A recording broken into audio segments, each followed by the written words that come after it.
This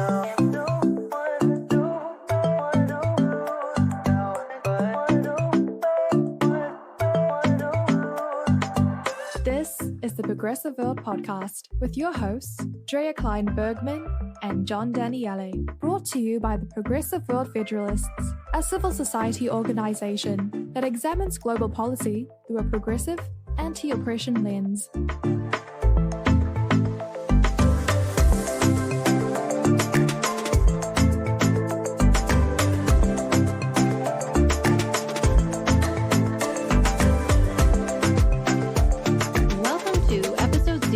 Progressive World Podcast. I'm Drea Klein Bergman, and full disclosure, I'm a socialist. So I have a bit of a wonky background.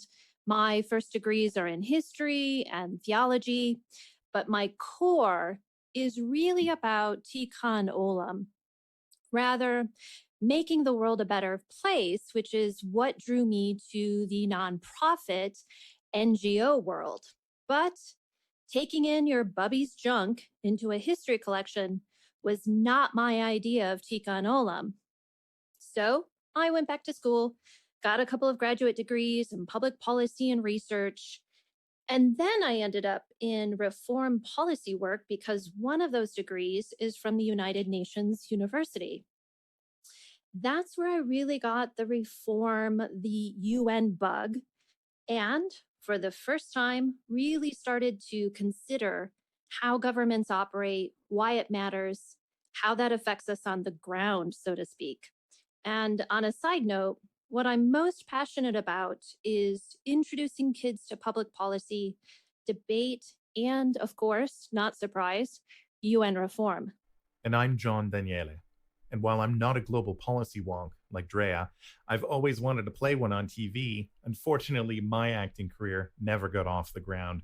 So I became a digital forensics investigator and intelligence operator, and have spent the last 20 years of my national security career closely examining how transnational organized crime has benefited from globalization, alongside the multinational corporations that increasingly bear no allegiance to the countries in which they operate, both exploiting global instability in their own way to gain money, influence, and power, and in the process have whittled away at our global democracy and have actively worked to undermine our rules-based system. Whether it's co-opting privacy technology to build underground markets, leveraging blockchain to facilitate global illicit trade, while the proceeds of those crimes are laundered through legitimate banking institutions, or whether it's exploiting machine learning algorithms to hack the minds of global citizens into acquiescing to an agenda of mass deregulation, archipelago capitalism, and the rise of a fundamentally illiberal global order, the nexus between corporate corruption, organized crime, and authoritarian politics is stalling progress towards a more just, sustainable, and peaceful world. Well, John, I would disagree with you on one point. You very much are a policy wonk. You have vast knowledge and perspective that we desperately need. And agreed on all other fronts. Also, we're living through this confluence of interrelated crises, from climate change to a global pandemic, food insecurity, renewed interest in state proliferation of nuclear weapons, the emergence of autonomous weapons, cyber attacks, not to mention the global rise in authoritarian nationalism, US. We also have to deal with hybrid democracy and state capitalism. Some of these crises are existential in nature. Climate change is causing in our lifetime the single largest mass migration of people that has exacerbated the underlying instability of our systems of governance. These problems require collective global action to address. Our national governments have not and cannot adequately address their scope and scale. Then there's the ever widening inequality gap, which is eroding the middle class and creating disparaging class differences between the wealthy and the poor on a scale not dissimilar to what existed between the 18th and 19th century. So remember when I said I'm a socialist?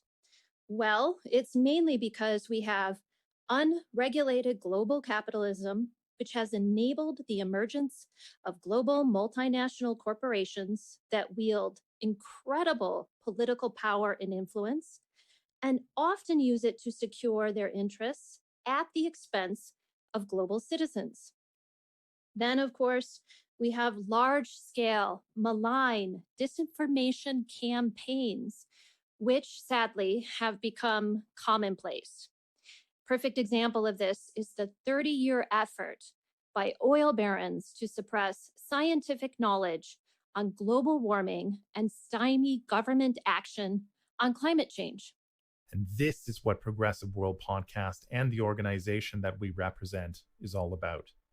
Advocating for global democracy, giving global citizens a louder voice in matters of global governance, and fighting for global justice. By decolonizing the institutions that prevent emerging economies from becoming truly sustainable, and dismantling systems of inequality and the supremacist ideologies upon which they are based that are the cause of so much hardship and oppression in our world today. Emphasis on the justice. I've been part of the NGO nonprofit world for almost 30 years now. And in my personal experience, it's been a bit heavy on the white supremacy side. I mean, we know the story, well-intentioned white folks wanting to save the world while contributing to, or worse yet, reinforcing the status quo. And let's be clear, I'm not just pointing fingers. I was part of this system. So that's why I'm so excited about this podcast and this organization. Let's decolonize the shit out of nonprofit, NGO, and policy work. Let's lean in and listen to the communities and follow their lead. Let's connect our fellow global humans with one another, because together we can push for change and be radical. And I'm doing air quotes right now around the word radical, because what we are suggesting is not radical. It's just basic human dignity, resting on human rights, bathed in equity. We will never be one world until we first address inequity. And that's what Dre and I are going to do on this podcast. We're going to be irreverent and push boundaries. We will think freely, challenge assumptions, and unapologetically pursue a more progressive policy agenda for our world. Despite its recent resurgence, nationalism has had its day. It's an ideology that lacks the broader vision necessary to address the complex and interrelated challenges of a modern, globalized world that can only be solved in a multilateral way through global collaboration. Increasingly, the interests of nation states themselves are diverging from the interests and well-being of the people. Similarly, the fear-based identity politics of the so-called New Right, which has been the driving force behind the resurgence of ethno-nationalism in our world today, will also fail. And that failure will ultimately give way to a more cosmopolitan and shared sense of global civic identity, a renewed commitment to democratic international norms, and the inevitable rise of a global parliamentary system where the voice of global citizens can finally be heard alongside state interests, and the collective hopes and dreams of all peoples of the world for peaceful coexistence can be better realized. Thanks for listening to episode 0. I hope you join us for future episodes where we will examine the historical roots of progressive world federalism, dive deeper into the policy positions that will help address systemic global issues, and we'll also introduce you to other progressive thought leaders that are making a positive impact on our world. You've been listening to the Progressive World Podcast, brought to you by the Progressive World Federalists. You can reach us through our website at www.progressiveworldfederalist.com. Join us in advocating for stronger global democratic institutions, the decolonization of the international system, and global justice reform.